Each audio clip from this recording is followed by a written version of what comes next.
آقا کریم پہنچے نا، حضور جس طرف سے آئے نا ادھر حضرت ظاہر کا منہ نہیں تھا، دوسری طرف تھا۔ اللہ اکبر۔ حضور پہنچے، اپنی شان کے مطابق اپنے دونوں ہاتھوں کا کلاوہ بنایا اور ظاہر کو اس طرح پکڑ لیا اپنی شان کے مطابق۔ اب جو ہی حضور نے حضرت ظاہر کو پکڑا نا، حضرت ظاہر بولنے لگے، کون ہے کون ہے کون ہے کون ہے کون ہے کون ہے۔ اب اس بات کو سمجھانے کے لیے مجھے آپ کو 2-3 حدیثیں اور سنانی پڑے گی، تب آپ کو یہ بات سمجھ آئے گی۔ کریم آقا صلی اللہ علیہ وسلم جس دن صحابہ کرام کی مجلس سے اٹھ کے چلے جاتے نا، محفل سے، صحابہ کہتے ہیں ہمیں حضور نہ ملتے کہ کہاں گئے، یعنی گھر بھی نہیں گئے، مسجد میں بھی نہیں، جہاں بیٹھے تھے وہاں سے بھی تشریف لے گئے۔ کہتے ہم نے ڈھونڈنا ہوتا نا تو ہم پھر مدینے کی وہ گلی ڈھونڈتے جس سے تازہ خوشبو آ رہی ہوتی۔ کہتے حضور جس دن میں مدینہ پاک کی جس گلی سے گزرتے تھے شام تک اس گلی سے خوشبو آتی رہتی تھی۔ ایک بوڑھا بابا حضور کا غلام آیا، صحابی، عرض کیا کہ بیٹی کی شادی ہے، کچھ مجھے بھی عطا کیجیے، بیٹی کی شادی ہے، کچھ مجھے بھی عطا کیجیے۔ صحابہ کہتے اس وقت ظاہری مال کوئی نہیں تھا، یعنی کوئی چیز موجود نہیں تھی حضور کے دربار میں۔ آقا نے اسے فرمایا ایک خالی شیشی لے آ۔ وہ خالی شیشی لے آیا، نبی پاک صلی اللہ علیہ وسلم نے اپنا پسینہ مبارکہ اس میں ڈالا، شیشی بند کر دی، فرمایا میری طرف سے یہ تحفہ لے جا۔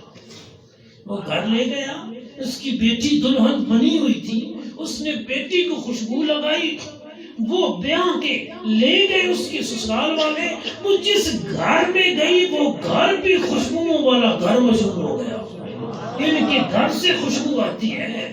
مولانا سردار احمد رحمۃ اللہ فرماتے تھے اس کی جو اولاد پیدا ہوئی وہ پیدائشی طور پہ خوشبودار تھی، پھر ان کی جو اولاد پیدا ہوئی وہ بھی پیدائشی طور پہ خوشبودار تھی، کہ ان کی 3 نسلوں تک جو بچہ بھی پیدا ہوتے ہی اس کے بدن سے خوشبوئیں آتی، دنیا پوچھتی خیر ہے، وہ کہتے یہ مصطفیٰ کریم کی دی ہوئی خوشبو کا کمال ہے کہ 3 نسلوں تک خوشبوئیں جاری ہو گئی ہیں۔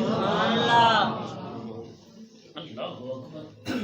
حضرات اتنی خوشبو ہو، گلی سے گزرے، شام تک آئے، کسی کو پسینہ عطا کریں، 3 نسلوں تک پھیل جائیں، جس کو کلاوہ مار کے پکڑے ہوئے تھے اس کو پتہ ہی کوئی نہیں، اس کو پتہ ہی کوئی نہیں کہ خوشبو کتنی ہے۔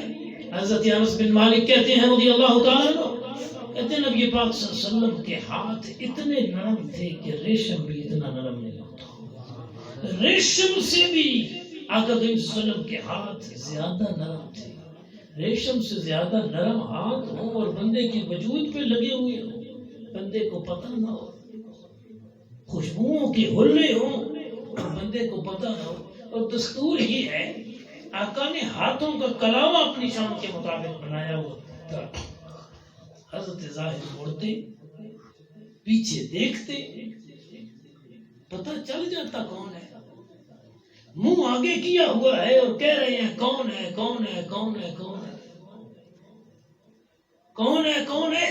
اصول تو یہ ہے نا، آنکھیں تو حضرت ظاہر کی نابینا نہیں تھی، آنکھوں میں نور موجود تھا، اور آقا کریم صلی اللہ علیہ وسلم نے آنکھوں پہ ہاتھ بھی نہیں رکھا ہوا تھا کہ حضرت ظاہر کو نظر نہ آئے، پیچھے مڑ کے دیکھ لیتے کہ کون ہے، لیکن کہہ رہے ہیں کون ہے کون ہے کون ہے۔ یہ کون ہے کہنے کی بھی کچھ وجہ تھی۔ اس پہ اب تیسری حدیث حضور کے صحابی حضرت سعد رضی اللہ تعالیٰ آزاد، یہ وہ بندہ ہے، میں جب بھی اس کا ذکر کرتا ہوں میں حیران ہوتا ہوں۔ جامع ترمذی میں حدیث ہے، آقا نے اسے فرمایا سعد یہ تیر چلاؤ، غزوہ احد کی بات ہے، حضور نے فرمایا سعد یہ تیر چلاؤ، تجھ پہ محمد مصطفیٰ کے ماں باپ قربان ہو جائیں۔ ساری دنیا کہتی ہے فدا کا ابی و امی یا رسول اللہ، آقا آپ پہ ماں باپ قربان، سعد وہ ہے جس کو مصطفیٰ نے فرمایا تجھ پہ میرے ماں باپ قربان۔ سوچئے کتنی عظمتوں والی ہستی ہے۔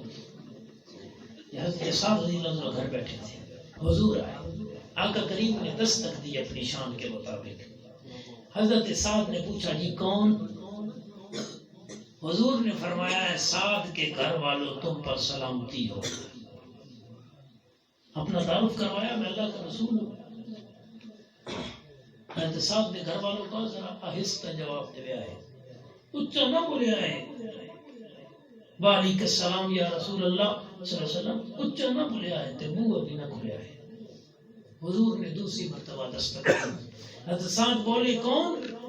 آقا نے سلام دیا، سلامتی کی دعا دی، اپنا تعارف کروایا. حضرت صاحب نے کہا منہ نہ بولے آئے، اچھا بھی نہ بولے آئے، آہستہ سلام کا جواب دو. آقا نے تیسری مرتبہ دستک دی. حضرت سعد نے پھر وہی کیا. حضور واپس لوٹے، کیونکہ سنت یہ ہے آقا کی، حکم یہ ہے کسی کے گھر جاؤ 3 مرتبہ دستک دو، گھر والا آ جائے تو ٹھیک ہے نہیں تو واپس لوٹ جاؤ. سارا دن بیلے نہ بجاتے رہو، پتہ نہیں کوئی کس حال میں ہے. ہاں دیکھو نا آداب گھر کی میرے آقا نے کیسے سکھائے. تم کسی کے گھر جاؤ 3 مرتبہ دستک دو، آ جائے بندہ تو ٹھیک ہے تو واپس لوٹو. اب غلام کا گھر تھا اور حضور مالک ہے، 3 مرتبہ دستک دے کے اندر چلے جاتے. اس طرح آج ہمارا رواج ہے، آ جاؤ جی اپنی ہی ماما بہن بیٹیاں نے ساری، آ جاؤ جی اپنا ہی گھر ہے. اور آنے والے بھی نہ آؤ دیکھتے ہیں نہ تاؤ دیکھتے ہیں. اکثر لوگ تو دستک دیتے ہی کوئی نہیں ہے، انجے بوا کھولے تے بڑھ گیا، مامے چاچے مامے پتریرا مسیرا نہ گکارو. اب سنیں حدیث. حضور کے ایک صحابی آئے، بخاری میں مسلم میں حدیث صحیح ہے. عرض کیا آقا میں جب گھر جاتا ہوں صرف میری ماں ہوتی ہے، آقا کیا میں دستک دے کے اجازت لے کے اندر جاؤں؟ سکی ماں اور اکیلی اور گھر میں بندہ بھی کوئی نہیں. حضور نے فرمایا ہاں اپنے گھر میں بھی اجازت لے کے جانا. عرض کیا آقا میں ہی اس کی خدمت کرتا ہوں اور کوئی بندہ پاس نہیں ہوتا. فرمایا پھر بھی دستک دے گا اپنے گھر میں بھی. صحابی نے کہا کہ جب بندہ رہتا ہی وہاں کوئی نہیں ہے، صرف میری ماں ہے. فرمایا کیا تو پسند کرتا ہے اسے ایسے حال میں کہ وہ بہنا ہو؟ آقا نہیں. فرمایا پھر اپنے گھر میں بھی اجازت لے کے جاؤ. گھر آنے سے پہلے ایک دفعہ دستک دے دے، السلام علیکم. اب گھر والے پہچانتے ہیں کہ گھر کا بندہ ہے، اس کی آواز ہے، اس کا سلام ہے، آ جائیں جی. اسے دیے. حضور نے اصول دیے، طریقے دیے. آقا نے اب 3 مرتبہ دستک دی. حضرت سعد نے بوا کوئی نہیں کھولا. جواب